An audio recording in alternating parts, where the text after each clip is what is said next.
Hi everyone, welcome back to our channel. This is Janjo. Today I am going to talk about a missionary called Adoniram Judson.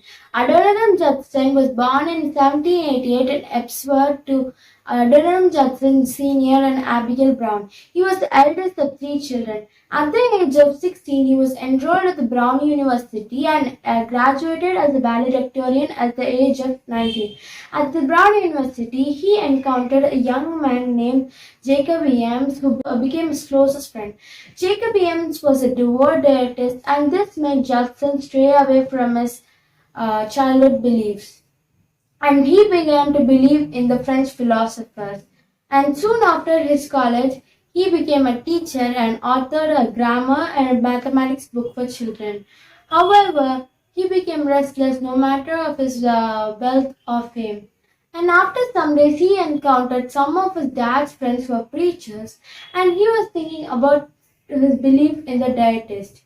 And afterwards, while he was traveling back to his school, since it was night time, he rested at an inn. At the inn, the innkeeper said that he had one room, but the room was next to a sick man who would scream and growl during the night. Adoniram Judson didn't care about this, and however he went to sleep, the young sick man the next door started to scream and growl, and he was not able to sleep properly. In the morning, when Adoniram Judson inquired of the sick young man in the next room, the innkeeper said that he was dead and the young man was called Jacob Eames. Adoniram Judson was shook by the violent death of his closest friend, and this made him return to his childhood beliefs. Even though he came back into Christ, he didn't know what to do afterwards, and finally he decided to go on missionary work. However, before his missionary work, he met Anne Hazelton in the Hazelton home when he went to talk about his missionary work. And soon they got married and he went on a voyage to India because he decided that Asia was the place which needed their service more. However, when they landed in India, the Britishers said them to get out of India because they were more unwelcome than the British preachers. And due to this, Adoniram Judson decided to go to Burma, which is said to be one of the most difficult places to preach the gospel. And when he reached Burma, he and his wife Anne started to learn the Burmese language. However, it took them more than 3 years to learn the Burmese language due to the radical difference between the Burmese and the Western languages. And he used to sit about 12 hours per day to learn the language. After 3 years, he built a zayat. A zayat is a house which is built with stills as support.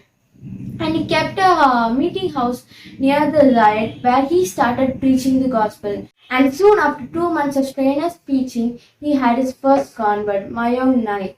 However, it took Judson 12 years to get 18 converts due to the Burmese rule that whoever changes his religion would get death sentence.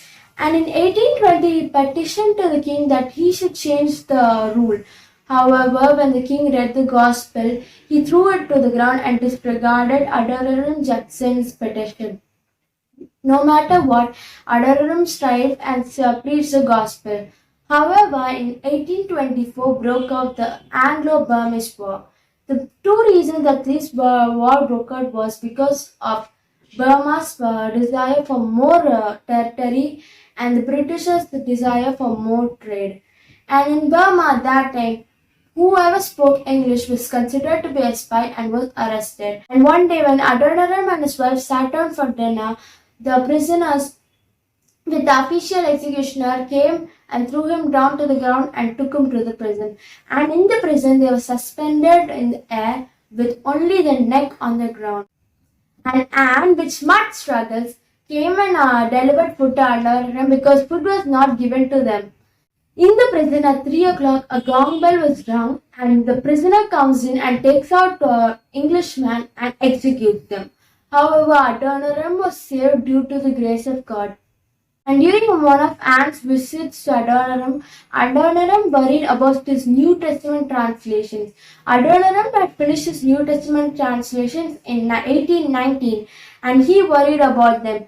Any writing which was found in the possession of the people who speak English was burnt.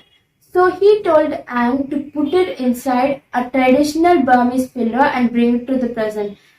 And Anne, with much struggles, brought in the pillow, and the translations were saved with Adoniram. However, after 12 months, they were required to move to another prison, and the pillow was lost.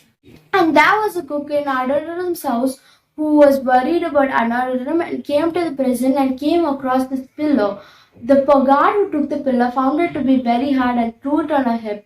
And the man took it to his home, and when he was about to wash it, he came across this stuff and kept them safe. Coming back to Adoniram's story, after 6 months he was released because the king needed someone to translate the negotiations which was made between the Burmese king and the British. And in 1826 the war came to an end. However, that year was a bad year for Adoniram because his wife Anne, who had struggled a lot during his imprisonment and the birth of their child Maria during the imprisonment, died in the same year. And 6 months later, his third child Maria also died. And this led Adoniram to go into a period of depression. However, after 4 years, he came back and started his missionary work. And in 1835, he finished his Bible translation and published it. And in 1835, he remarried a woman called Sarah Boardman, the widow of a fellow missionary called George Boardman.